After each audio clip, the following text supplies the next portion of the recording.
அனைத்து நல்ல உள்ளங்களுக்கும் வணக்கம். நான் உங்கள் மணீஷ் மணிகண்டன். உங்கள் ராசிக்கு தற்போது சனி செவ்வாய் பகவான் ஒருவர் பார்த்து கொள்கிறார்கள் கோச்சாரத்தில். இதை பார்த்து கொள்ளக்கூடிய இந்த நிலை எப்பொழுதுமே சகோதரர்களிடையே கருத்து வேறுபாடு கடுமையாகவே இருக்கும். கோச்சாரத்தில் இப்போ பார்த்து கொண்டிருக்கிறார்கள்.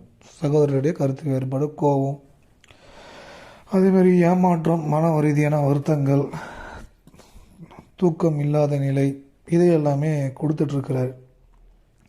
இந்த இடத்துல ரொம்ப முக்கியமாக நீங்கள் தெரிஞ்சுக்க வேண்டிய விஷயம், எந்த ஒரு சூழ்நிலையும் எதுலேயும் அவசரப்படக்கூடாது. ஏன்னா இந்த டைமில் டக்குன்னு கோபம் வரும். ஆனால் எல்லா பிரச்சனையும் உங்களுக்கு முடிவுக்கு உங்களுக்கு வர வேண்டிய சொத்துக்கள், வர வேண்டிய பணம், இதெல்லாம் சிறப்பாக வரக்கூடிய வாய்ப்பு ஏற்பட போகுது. ஆனால் இந்த இடத்துல பரிகாரன்றது உங்களுடைய சகோதரர்களோ, பங்காளிகளோ, நண்பர்களோ, யாரும் சொத்து சம்மந்தமான விஷயத்தை யாரெல்லாம் தொந்தரவாக இருக்கிறாங்களோ அவங்க பேரை எழுதி, அவங்க நல்லா இருக்கணும், என் மேலே அன்பாக இருக்கிறாங்க, பாசமாக இருக்கிறாங்கன்னு ஒரு 9 தடவை எழுதுங்க. செவ்வாயுடைய காரகத்துவம். இது எப்போ எழுதணும்னு கேட்டால் தூங்குறதுக்கு முன்னாடி. தூங்கி காலையில் எழுந்தவுடன் 8 தடவை எழுதுங்க. 8 சனி, 9 தடவை.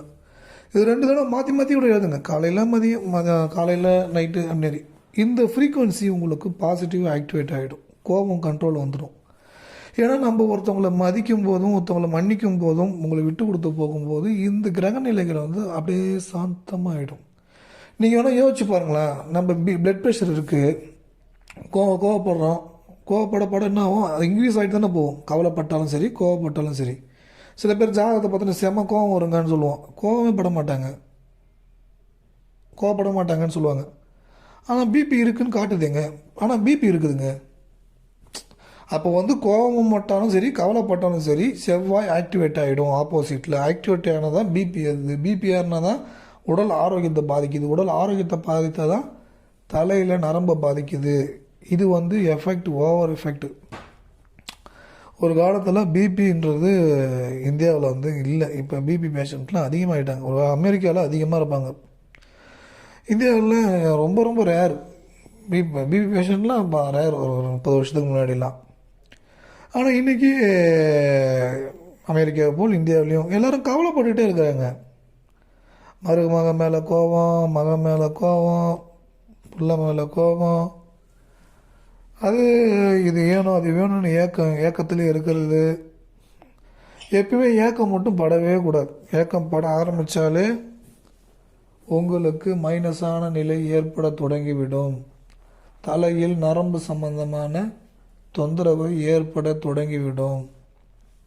தலையில் நரம்பு சம்பந்தமான தொந்தரவு ஏற்பட ஆரம்பிச்சிட்டாலே உங்களுடைய நிலை, சூழ்நிலைகள், எண்ணங்கள் எல்லாமே சிதைக்கப்படும். அது சிதைக்கப்பட்டுட்டாலே எதுவுமே சரியாக செய்ய முடியாது. எந்த ஒரு விஷயத்தையும் சரியாக செய்ய முடியாது. நீங்கள் அதை புரிஞ்சுக்கிங்க. ஒரு மனிதனுக்கு உடல் ரீதியாக, மன ரீதியாக ஒரு பாதிப்பை கொடுத்து விட்டாலே அவன் அடுத்த கட்டத்துக்கு சரி செல்ல முடியாது. அதே தான் நான் சொல்கிறேன். இந்த இடத்துல எல்லா பிரச்சனையும் சரி பண்ணுறதுக்கு உங்கள் மனநிலை மிக முக்கியம். செவ்வாயும் சனியும் 4-10 என்கிற பார்வையில் ஒருவர் சமசப்த பார்வை. சமசப்தம் சொல்ல முடியாது. 4ஆம் பார்வை, 10ஆம் பார்வை, சிறப்பு பார்வை, 2 பேருமே சிறப்பு பார்வையில் பார்த்துக்கிறாங்க. சனி செவ்வாய் சிறப்பு பார்வை பார்த்துட்டாலும் 7ஆம் பார்வையில் பார்த்துட்டாலும் தொல்லை தான். இது சிறப்பு பார்வையில் பார்த்துக்கும்போது கோவம் எக்ஸ்ட்ரீம் லெவலில் வருது. வீட்டில் இருக்கிற பொருளை எடுத்து போட்டு உடைக்கிறது, அடிக்கிறது, திட்டுறது, அம்மாவை திட்டுறது, அப்பாவை திட்டுறது, தாத்தாவை திட்டுறது, பாட்டியை திட்டுறது, தன்னை அறியாமல் தன்னிலை மறந்து பேச வைக்கக்கூடியது வார்த்தைகள், கெட்ட வார்த்தைகள். தன்னிலை மறந்து டக்குன்னு பேசிட்டோன்னு சரி விடுங்க, நெகட்டிவ்லேயே சொல்லிட்டு இருக்கிறேன், வருத்தப்படாதீங்க. மேலும் உங்களை வருத்தப்பட வச்சுட்டு இருக்கிறேன். வருத்தப்படாதீங்க, எல்லா பிரச்சனையும் சரியாக போகுது. செவ்வாயோடைய 4ஆம் பார்வையும் சனியோட 10ஆம் பார்வை சொன்ன பார்த்தீங்களா? இந்த இடத்துல பங்காளி உறவுகளை எந்த சூழ்நிலையும் பேசாதீங்க. அவங்கள பற்றி எதுவும் பேசாதீங்க. ஏன்னா சனி மூத்த சகோதரர் பங்காளி உறவும் குறிக்கும். மூத்த சகோதரரை பற்றியும் பேசக்கூடாது. ஆனால் பங்காளி உறவுகள் கண்டிப்பாக பேசவே பேசாதீங்க. எந்த இடத்துலையும் போயிட்டு அவங்கள பற்றி குறை சொல்லிடாதீங்க.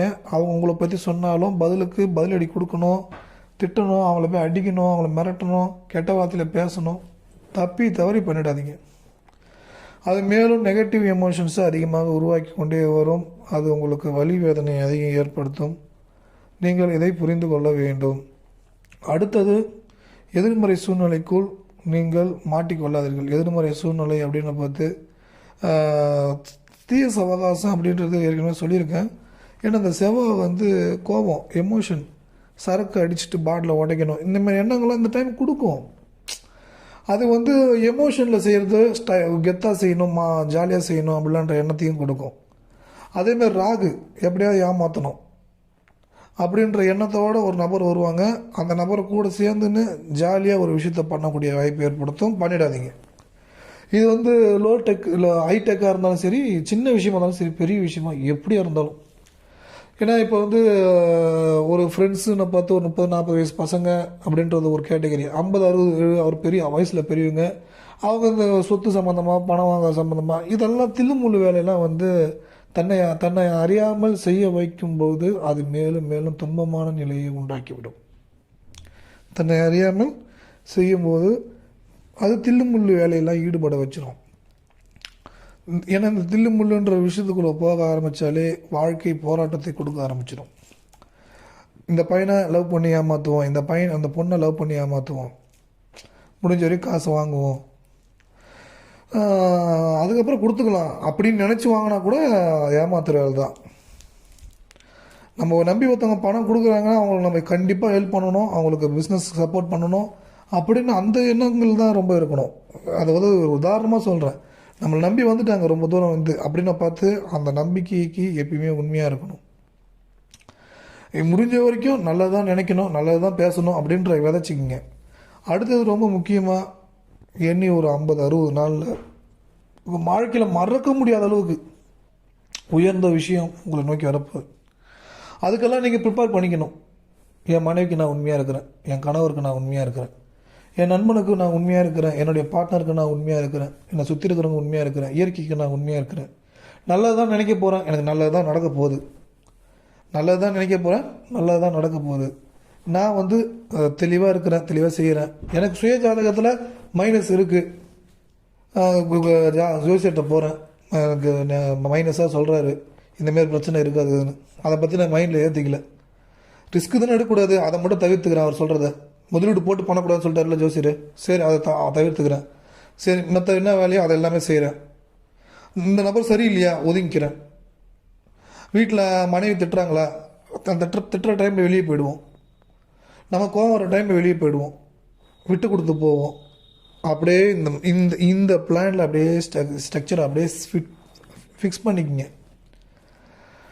நீங்கள் மனதளவில் காலை எழுந்த உடனே குளிச்சுட்டு பூஜை ரூமில் உட்காந்து எல்லோரும் நல்லா இருக்கணும், நல்லதே நினைக்கிறேன், நல்லதே நடக்கிறது, அன்பு பாசம் நேசமே முதன்மையானது, எல்லாருக்கும் நல்லது நடக்கணும், எனக்கு எண்ணங்கள் தூய்மையாகி விட்டது, நேற்று வரை நான் எப்படியோ இன்றிலிருந்து நான் நல்ல மனிதன், நல்லனா அழுகிறேன், நல்லதை மட்டுமே நினைக்கப் போகிறேன், நல்லதை மட்டுமே செய்ய போகிறேன், நான் யார் மேலேயும் கோவப்பட போகிறதில்ல, வருத்தப்பட போகிறதில்ல, தெளிவாக எல்லாருக்கும் நல்லது தான் பண்ண போகிறேன்.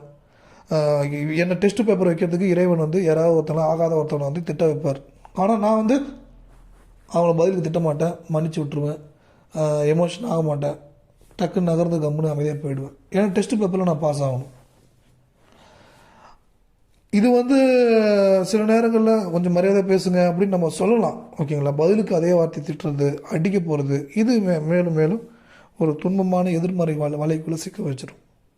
ஏன்னா பேராசையால் தான் நம்ம நிறைய ஆபத்து நிறைந்த விஷயத்துக்குள்ளே மாட்டிக்கிறோம். எதுவும் வேணும்னே போய் மாட்டுறதில்லை, பேராசையால் தான் ஆபத்து நிறைந்த விஷயத்தில் மாட்டிக்கிறோம். அந்த மாற்றத்தினால தான் உச்சபட்ச மனக்கவலை, வலி, வேதனையை கொடுத்துட்ருக்கு.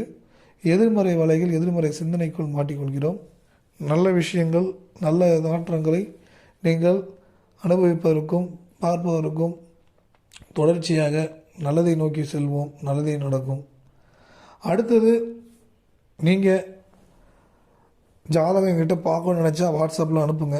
ஜாதகம் கட்டணம் என்னால் இவ்வளோ தாங்க கொடுக்க முடியும், பார்க்க முடியுமான்னு சொல்லுங்கள். முடியும் பட்சத்தில் நான் பார்த்து சொல்கிறேன். உங்கள் வீட்டு வரைக்கும் நல்ல ஜோதிடர்கள் இருப்பாங்க, அவங்கள்ட்டே நீங்கள் பாருங்கள். ஏன்னா அவங்களும் நல்லா இருக்கணும், நல்லதே நினைப்போம், நல்லதே நடக்கும். உங்கள் பிஸ்னஸ் ஏதாவது விளம்பரம் பண்ணணுன்னாலும் தொடர்பு கொள்ளுங்கள், விளம்பரம் செய்து கொடுக்குறோம். இதன் மூலம் வருமானம் பன்மடங்கு உங்களுக்கு அதிகரிக்கும். அடுத்தது ரொம்ப முக்கியமாக இன்னொரு விஷயம், நீங்கள் திருமணத்துக்கு வரன் பார்த்துட்டிங்கன்னா இந்த மாதிரி வரன் வேணும்னு வாட்ஸ்அப்பில் மெசேஜ் அனுப்புங்க. உங்களுக்கு அதுக்குரிய ப்ரொசீஜர் என்னவோ அது வரும். நீங்கள் அதை ஃபாலோ பண்ணலாம். நல்ல விஷயங்கள் நடக்கும். நல்லதே நினைப்போம். இந்த காணொலிக்கான நன்கொடை ஏதாவது கொடுக்க விரும்பினால், கட்டாயம் எதுவும் இல்லை, இந்த வீடியோ ஏதோ யூஸ்ஃபுல்லாக இருக்குதுன்னு நினச்சா நன்கொடை அளிக்கலாம். மேலே உள்ள மொபைல் நம்பருக்கு அல்லது QR கோடுக்கு. நல்லதே நினைப்போம், நல்லதே நடக்கும்.